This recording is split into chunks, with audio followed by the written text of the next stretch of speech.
Okay, if I can have your attention, please. We're going to roll into our race winner of today's 42nd annual AAA 400. And the winning team today was the number 22 of Shell Pennzoil Dodge with Kurt Busch behind the wheel, Steve Addington up in the pit box, and Penske Racing is the team owner. But congratulations to Kurt Busch. It's his second win in 2011. He won earlier this year at Infineon. And this is his 24th career NASCAR Sprint Cup Series victory. And Kurt moves up to fourth in points. You're only 9 out of the lead. This thing has really gotten tight. It's only like 15 points separates first and eighth. Your little brother's in eighth place at 15 out. But congratulations. Boy, that second half of that race looks like that car just took on a new life. And you got that lead on that last restart, and you were off to the races. Congratulations, and tell us about that. Thank you. Yeah, it was a great race today for us with our Shell Pennzoil Dodge to, just miss out on the pole. It was kind of a bummer, but to take the lead early on and to lead laps and to set the tone, we've been in that position before where we can lead early on, and the car feels great with fresh racetrack. And then as the race progresses, we start losing a little bit of the handle, but today we fought hard, found some things, and I got to thank the guy to my left, Steve Addington, for the right changes, the right time, the right sequence of 2 tires versus 4. He was in the zone today. It helped me stay in the zone out on the racetrack. And when you can feed off each other, that's when wins can happen. And it reminded me a lot of what we did at Sonoma earlier this year. Late in the race today, the last 100 laps, our car was right there for us, right where we needed it to be, maybe a little on the tight side, but restarts, with 2 restarts to go, I was on the outside of the 48 car. We had a great position from pit road. My guys on pit road did a phenomenal job to be consistent, to be smooth, and to put us out there where we needed to be. And I was able to wrestle the lead away from the 48 car, got to his high side and took the lead. And then with the final pit stop, Steve was thinking 4, I was thinking 4, but we switched to 2 tires, and that was the perfect call. And we beat Johnson out of the pits, had the inside lane on the final restart, and we just took it to him. I knew we needed to get that jump on the restart, and we never looked back. So a great day for our Shell Pennzoil Dodge. Wednesday. Now it's called Wednesdays. Everybody gets 22 cents a gallon off on fuel if they have a Shell Saver card. So a great win for us today. Terrific. This your first win at Dover as well, too. Kurt, just talk about a special win here at the Monster Mile, winning at a track like this. Well, it's such an intense place. It's hard to really get the perfect handle on the race car. A driver really has to compensate quite a bit here, especially with the racetrack rubbering in. But to be able to conquer the Monster Mile, to have that Miles trophy now on the trophy shelf, I felt like I was missing something over the years. And to make my first start here 10 years ago, or 11 years ago in 2000, it's been an amazing journey. I didn't think it would take this long to get to victory lane, especially when I won my first ever truck race here. But this is a tough racetrack, and when you're racing the best of the best, you have to be perfect. You have to have a good team. And I just got to thank Penske Racing for continuing to provide us with the top quality cars it takes. And Steve Addington, congratulations today on this win. Certainly a team win. Pit crew was exceptional, and as Kurt alluded to, you guys made the right calls at the right time. Talk about how that all just unfolded here today for you. Well, I feel like his from the past races with him here. Turn it on. How about now? Yeah, it's good. You got it? Well, I felt like watching Kurt over the years here, he's been really fast, and I felt pretty good going in here. The way that we went through practice and the adjustments we made from practice to qualifying and go out and qualify second, I mean, so close to the pole, and then to make the adjustments to go into the race that we did, I felt like that we learned a lot from practice this week, and that was the big key. But to know he could come in here and win at Dover, that was just us giving him a piece to do it. Okay, we'll take questions now for Kurt or Steve. If you have one, raise your hand. We'll start there with Don, then we'll go to Joe. Go ahead. It's Don Culbo with Morris News Servers. Kurt, were those last 2 restarts, how much of your drag racing, I mean, because your reaction time was so good and you just pulled away from him so quickly, and it was the difference. How much did you kind of rely on your instincts that you've picked up through your drag racing? You know, the drag racing is a lot of fun, and there's a lot of technique in what you have to do to get your tires warm and to feel the traction when you're coming up through the gears. And it's important. I love racing no matter what it is. And the way that you can get an advantage on guys on restarts is to feel the rear traction. And if it's slipping, to not be full throttle and to really baby that throttle pedal perfectly. And I felt like that was the difference maker today. I was able to wrestle the lead away from Johnson on the outside. And then on the final restart, when we had the inside lane, pull away off of a great launch right out of the hole. So Pro Stock Racing, I got to thank all those guys for having fun and doing that. But it's all a matter of how the setup is for your oval car. But you got to get that throttle pedal just right on restarts. And I've always tried to pride myself in trying to get good restarts and not lose spots. Go ahead, Joe. Joe Madser, NASCAR.com. Could you guys just talk a little bit about, you mentioned making the changes, especially at this place, how difficult that is to make the changes during the race, to make the correct ones. Other teams, obviously, like Stewart, couldn't do it. Yeah, for us, we almost had a perfect weekend with the pole position on Saturday. We just missed it by 0.003 of a second. And the way that we were communicating in our team debrief sessions, we knew we were close. We knew we just needed to fine-tune a couple things, and whether it was qualifying trim and whether it was race trim. And the car just had a good feel all weekend long. So last week, just working out those new car blues, and it bit us. This week, solid car. Yeah, the biggest thing was he was giving great feedback, and we were just trying to figure out how to get our car going. I mean, it would take our car a good 10, 15 laps to even settle in to where we thought we needed it to be. And we just started making some adjustments on it and brought it to life earlier in the runs, and that was the big key to it. It was just getting on top of that and finding a direction. It was probably halfway through the race when we really got a hold of what direction we needed, and we got the breaks of getting stops to make those adjustments. Let's go up to the press box for some questions, then we'll come back downstairs. Go ahead, press box for questions for Kurt or Steve. Reed Spencer with Sporting News. Kurt, congratulations, first of all. And second, given the fact that you got around Jimmy on the outside on the next to last restart, what were the criteria that went into your decision to take the bottom for the last one? Did you hear that, Kurt? I did. Thank you, Reed. The way that today went, I felt like the bottom lane was the preferred lane, and you really had to hit it perfect on that top side. So I was just going with the percentages. I thought the bottom lane had the best chance of winning the race down into turn one and clearing coming off turn two. So I'm glad I surprised Johnson by getting the lead on the outside, and then I chose the inside to what I thought was the preferred line. So it was great that we were able to jump him on both restarts and pull away. I mean, to beat your arch nemesis, that's just icing on the cake, and it's pretty sweet. Go ahead, press box. Another question. Go ahead.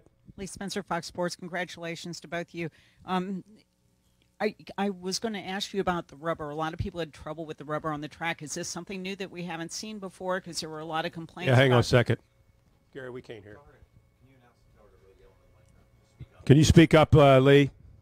Sure. Go ahead. It's really loud up here, though. A lot of people were complaining about the rubber on the track and about, how it made the car seem, I guess, squirrely. Is this something that's never happened before? And, is this a new sensation? And secondly, after, getting your car detained last week, do you feel a little bit of vindication getting to victory lane today? This tire with this car, the car of tomorrow, we've had to go through a lot of changes at Goodyear. I can make this story long. I can make it short. What Goodyear has to do is they have to have a tire that rubbers in the racetrack so that we don't have blowouts with the right front tire. Concrete tracks have this rubber buildup, like Martinsville, Bristol, here at Dover, where it cakes up and makes it really squirrely. Could have been a lot worse today if the temperatures were in the 80s and the sunshine was out. It somewhat covered it today. But Goodyear has done a great job, but they keep bringing this tire that rubbers in the racetracks so that the tires don't have their issues. And that's really the bottom line. And I felt like we battled through it the best today. And it's not anything new, but today it shows up if your car isn't exactly perfect. And I just got to thank Steve for helping me stay on top of the adjustments. And for us to win this weekend, last week. We don't need to worry about it. We knew we had problems with the car, with trying to scale it, trying to measure it, trying to get the bump stops right. It just wouldn't do anything for us. So I wouldn't be surprised if that car's not cut in half already, because we got a victory car today, and it would be great to see this car run again in the chase for us. No further questions in the press box. Nothing else. Let's come back downstairs. Go ahead, Steve, and then we'll go to Randy. Steve Richards with PRN. Congratulations, guys. Kurt, how critical, and for Steve, how critical is this race today as far as the points are concerned? Because you were minus 28 coming in. Now you're only minus 9. What does this do to for the momentum of the team at this particular time to maybe carry you over toward the latter part of the chase, perhaps? Well, it's nice to get a solid finish today. I mean, we weren't down by no means after last week. We knew we have a long journey ahead of us. Today is just awesome. I mean, this is sweet. The guys are all pumped up. They know how to do their jobs. They're all tied together right at the belt loops. And everybody is so positive with the way they feel about their position and the way that Steve is leading these guys that we're not looking back, but yet we're not looking too far ahead, because this is a long chase. Let's go Randy and then to David. Go ahead, Randy. Oh, I'm sorry, Steve. Go ahead. No, I just think that, we were 28 points back, right, but it took one race to do that. And we knew that if there was 3 guys that got out there, 17 to 28 points ahead of us, if they had one race, they missed it a little bit, that we could be right back in this thing. But the thing about it is it brought a whole group of people back into it, not just us. It brought that whole bunch that was from 5th on back. It brought us all back into this thing. So it's pretty cool the way that's worked out. But we knew if we came in here and had a solid week, and, Kurt preached it all week, we just need a smooth race here. And that's what our game plan was, to have a smooth race and race our own race. And we did that, and it worked out for us. Let's go Randy, and then we'll go to David, and then to Dustin. Hey, Kurt. Randy Kovitz, Kansas City Star. I've got a silly question and then a serious one. The silly one is, something in that barbecue you had in Kansas City last week, and you think you'll go back to Jack Stack when you get there this weekend? Oh, it's definitely a good mojo all the way around. I did a Kansas City Winter Circle appearance this week and went to Jack Stack's Barbecue 101 and got my hands dirty, got all my hair burned off my right arm grilling, and those guys were a lot of fun to work with, and that's just that good feeling when you're out there trying to promote a track and promote ticket sales. It just, hopefully it all comes around. My next question is, you talked about good tracks coming up for you. Well, Dover and Kansas really haven't been good tracks for you. The Phoenix and Martinsville and Charlotte and some of those, you've got wins at all, Texas. So how important was it to kind of get a monkey off your back here, and now you're looking at another track where you average like 18th or something over the years? You know what's funny is I haven't told Steve this. He'll hear it for the first time right now. Is tracks that we've notoriously struggled on, we've been doing really well. Tracks that we're expecting to do well on, we struggle. So Kansas, I don't know. I usually struggle there. So that's the way we're going to look at it. But today, because you've struggled here, does that add to that mojo you think that you can? It's a good feel to conquer a track that I've had trouble sealing the deal on. We've been fast, like Steve has said. We've been in the mix. That it's great to conquer a racetrack and to get a win at a place that I've never won before. Let's go to David Newton. Raise your hand. We'll go to David, Dustin, Jerry, and Skip. David Newton, ESPN.com. Kurt, can you kind of talk about the way you and Jimmy raced each other there on those restarts, and is that an example that you two have kind of put the differences you had after Richmond behind you? It was on my mind, but it wasn't, because I had tunnel vision for Victory Lane today, and it didn't matter who we had to drive around through and out strategy. Steve was on it on the pit box. It gave me a great confidence grabbing gears and shifting up through on those restarts. We took them on the outside, we took them on the inside, and we drove our Shell Pennzoil Dodge to Victory Lane. And it's sweet. It's sweet beating your arch nemesis, but we've got such a long way to go in this chase that's what we're really focused on. Dustin Long, Landmark Newspapers. Kurt, with this new point system, everything's bunched up so much more. In the years past, everybody's talked about how pressure-filled the chase is, but when the points seem so much closer, how do you look at it? How do you gauge it? How do you kind of get a mental release in between races? For me, it is still the same system. It's based off consistency. And you can look at 9 points with the old system, that would be right around 36 to 40 with the old system. So 36 points before felt just the same as what 9 does now. That's the way I'm looking at it. And yet there's still just so many more weeks that you hope that there's not 12 guys that are mathematically eligible when they go to Homestead. In years past, the most we've ever had was 5. So points are tight. It's just still, though, this is we've only got 3 races out of 10. There's still a long way to go. That's the way I look at it. That said, you have that approach, but how do you keep your team like that? Or certainly everybody will probably be asking you questions. Hey, you're only 9 points out. They'll see it as 9, not as 36-40, and look at the guys behind you, 3 or 4 points back and think it's so much closer than maybe it is. How do you do that through, maintain that with your team? And obviously you're going to face questions because they're going to say you're that close to it. I've been in this position before, and there's still plenty of weeks left. I've gone into Atlanta with 3 races to go with a 90-point lead in the past, and you look at it as it's 0. You race every race to beat as many chasers as you can, and you can't get caught up if you're behind or ahead until you go to Homestead. That's when they hand you your deck of cards at Homestead. All right, do I have a good hand, or am I working from behind? And then you react. Go ahead, Jerry. Kurt, Jerry Jordan with the Examiner newspaper. You guys are obviously happy right now, but around lap 190, you were very frustrated, came over your radio talking about being a broken record and the car not handling. How do you keep it together and then go with that emotional swing between then and now and keeping the car focused to go to the front? Well, if anybody knows me by now, talking on the radio is one thing and driving the race car is another. And staying focused, staying after it, that's what I always do. And you rely on your guys to bust off those great pit stops, make good adjustments.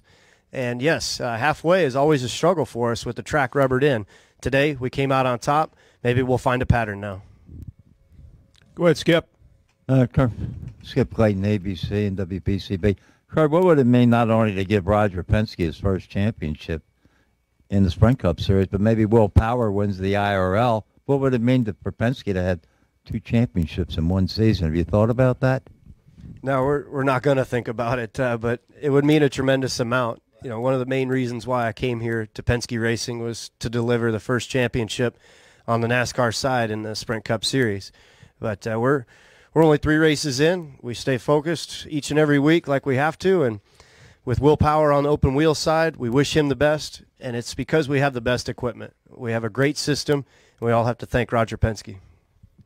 Let's go, Vince, and then we'll go back in the back to Jim and then back to Joe. Go ahead, Vince. Vince Bonfigley, WNJC Radio. Kurt, does this seem like a more competitive chase than it has in years past?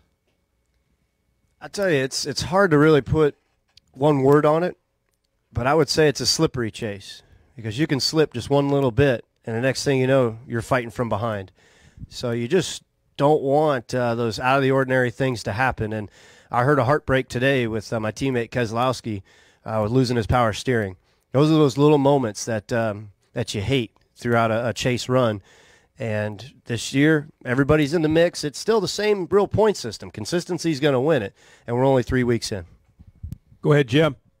Jim Uttershaw, Observer for Steve, and if Kurt wants to answer, earlier this season, you guys entered the chase with 1 win, much like Jimmy Johnson. But you, I think, were the only team that remained in the top 10 in points, I think, throughout the entire first 26 races. So my question is, entering the chase, did you believe you had, even without, if you had 1 or 0 wins, did you still think that you had a team that was capable of being in contention for the championship? Oh, most definitely. I mean, that comes from having a group of guys that are willing to do anything and anything you ask of them, and that we do have that group. And were we in this position at the first of the year, midway through the season? No. I think that we've made changes in the organization. I think we've made changes in our race cars. I think we've made changes all through to put us in a position. You see the results from the 2 car. It's the same as the organization has changed a good bit, and we made some changes, and you've got a group of guys back there in that shop that are willing to bust their tails for you and give you what you're asking for now, and I think that's made the biggest difference in it. And But the group of guys that work on this 22 car, they, like Kurt said earlier, they're joined at the hip, and they're a good group, and they'll work good together. They'll do anything for you. All you got to do is tell them, and they get after it. Yeah, just to quick add to that, all year long we've been a consistent team, and we've found ourselves in the top 10 in points. The quick analogy would be like we can go 12 rounds with anybody. We're going to go for that TKO at the end or a decision, so to speak. But today we threw down a knockdown, and it's great to bring home a victory. But this year our model and our strengths have been good qualifying and just running consistent. Go ahead, Joe. Joe Menzer again at NASCAR.com. Hey, Kurt, I guess you weren't surprised. Despite some of the talk that Jimmy was out of it, did you find that kind of comical? And you weren't surprised to see your arch nemesis up there with you. And what did it mean to be able to get him on those final 2 restarts? Just because he's a defending champion and all that. I loved all the stories. Keep it going on the 48 being out of it, because that only motivates those guys. They're strong. They always will be. 5-time champion just doesn't happen by accident. Chackenhouse is a great leader. Hendrick is a great program. And Johnson is a very true competitor. And to beat him today, to come out on top, this is a nice feather in the cap. But we know we still need to continue 6 races from now to still be the strongest car, and then to go out there on that final weekend to put down the best week that we can. And Homestead will be exciting this year, to say the least. Anything else for Kurt or Steve? Guys, congratulations on this win today, and best of luck next week at Kansas.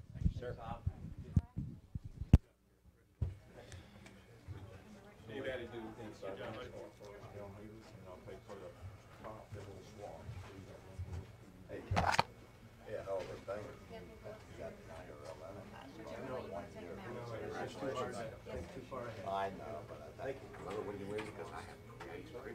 Nice. I can go to my Shell station.